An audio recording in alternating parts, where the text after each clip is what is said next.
Hello guys, कैसे हैं आप सब। उम्मीद करते हैं आप लोग अच्छे होंगे।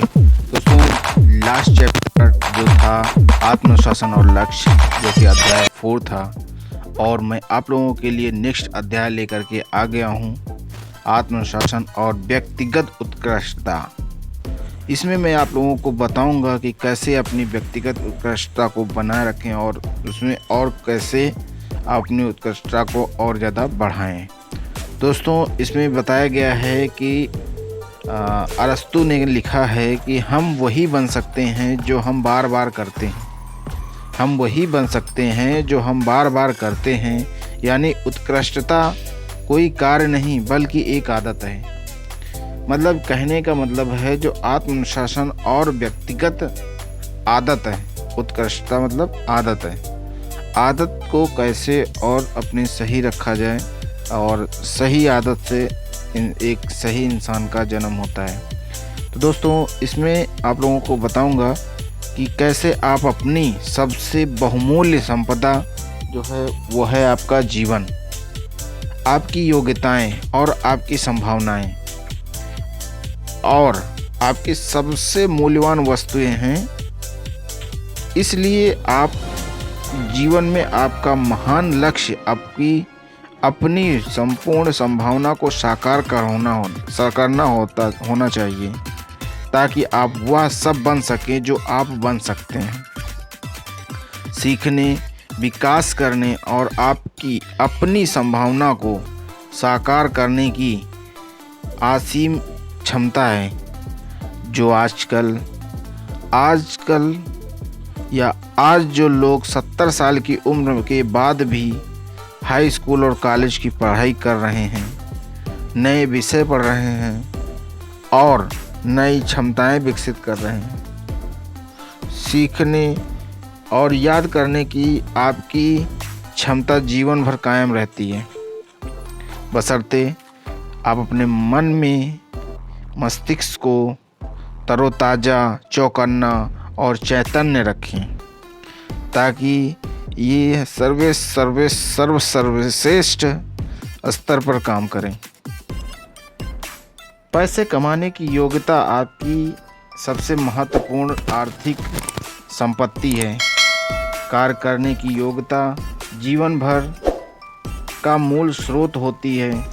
हो सकता है कि आपका जीवन चला जाए, कार चली जाए, बैंक अकाउंट चला जाए, हर संपत्ति चली जाए, लेकिन आप में पैसे कमाने की योग्यता तो आपके कुछ महीनों और वर्षों में यह सब और इससे भी ज़्यादा दोबारा कमा सकते हैं। दोस्तों, और बताया गया है कि आपका सबसे बड़ा निवेश कहाँ पर है और क्या है। वो बताया गया है कि अधिकांश लोगों को इस बात का एहसास होना चाहिए कि वे पैसे कमाने की योग्यता को नज़रअंदाज कर देते हैं। वे भूल जाते हैं कि पैसे कमाने की क्षमता इस बिंदु से विकसित होकर के पूरी जिंदगी लगी है अपने हुनर को सीखने और योग्यताओं को विकसित करने के लिए।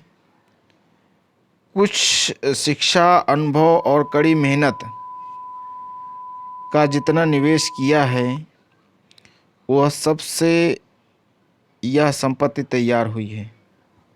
आपकी पैसे कमाने की योग्यता काफ़ी बेहतर तक मांसपेशी की तरह होती है, हद तक मांसपेशी की तरह होती है। नियमित कसरत करते रहने से शक्ति वर्षों तक बढ़ सकती है। इसका विपरीत भी सत्य है कि यूं ही छोड़ दिया जाए या उपेक्षित कर दिया जाए तो मांसपेशियों की तरह आपकी कमाने की योग्यता भी कमज़ोर पड़ सकती है या घट सकती है, क्योंकि आप में इस विकास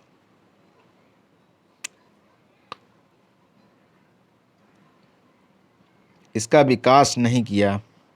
दूसरे शब्दों में अगर हम आपको बताएं तो आपकी कमाने की योग्यता एक ऐसी संपत्ति है जिसका मूल्य घट भी सकता है और बढ़ भी सकता है। बढ़ती हुई संपत्ति वह होती है जिसका मूल्य और कैश फ्लो निरंतर निवेश और सुधार की बदौलत हर वर्ष बढ़ता रहता है। दूसरी ओर घटती हुई संपत्ति वह होती है जिसका मूल्य समय के साथ कम होता जाता है और अंततः उस बिंदु तक पहुंच जाता है जब शून्य करार कर दिया जाता है, क्योंकि इसका कोई भी मूल्य नहीं रह जाता है। यह विकल्प चुनना आपके हाथ में है कि आपकी कमाने की योग्यता महीने दर महीने बढ़ते साल बढ़े या घटे। मतलब आप प्रेसिडेंट हैं और इस पे बताया गया है कि कल्पना करें कि आप अपने पर्सनल सर्विसेज कॉरपोरेशन के प्रेसिडेंट हैं। मान लें कि आप अपनी कंपनी यानी खुद के शेयर बाजार के सूचीबद्ध कराने जा रहे हैं। क्या आप यह कह सकते हैं कि आप अपनी कंपनी ग्रोथ स्टॉक तीव्र विकास करने वाली कंपनी की श्रेणी में आती है? इसका मूल्य और कमाने की क्षमता हर साल लगातार बढ़ती रही है।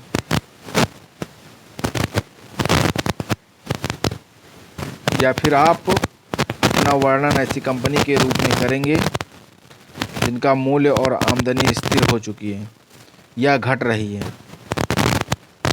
क्या आप यूं इंक को उत्कृष्ट शेयर बताकर जिनमें निवेश करने की सलाह देंगे? अगर हाँ तो क्यों? अगर नहीं तो क्यों नहीं? स्पष्ट कारण बताएं। तभी, क्योंकि जो भी कंपनी है आप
की और शून्य से जीवन शुरू किया और वे खुद के दम पर अमीर बने।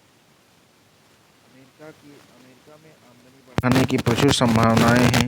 इसका मतलब है कि आप अब कभी भी आमदनी के निचले स्तर से ऊंचे स्तर पर पहुंच सकते हैं। आज जो भी लोग शीर्षस्थ 20% लोग में आते हैं, वे कभी सबसे नीचे के 20% में आते थे, लेकिन उन्हें उसके बाद में उनके अपने और समय और जीवन में कुछ भिन्न किया। इसकी बदौलत उन्हें आर्थिक सफलता के लिफ्ट में चढ़ने में कामयाब हुए। दोस्तों, इसमें आप लोगों को मैंने बताया और सबसे बड़ा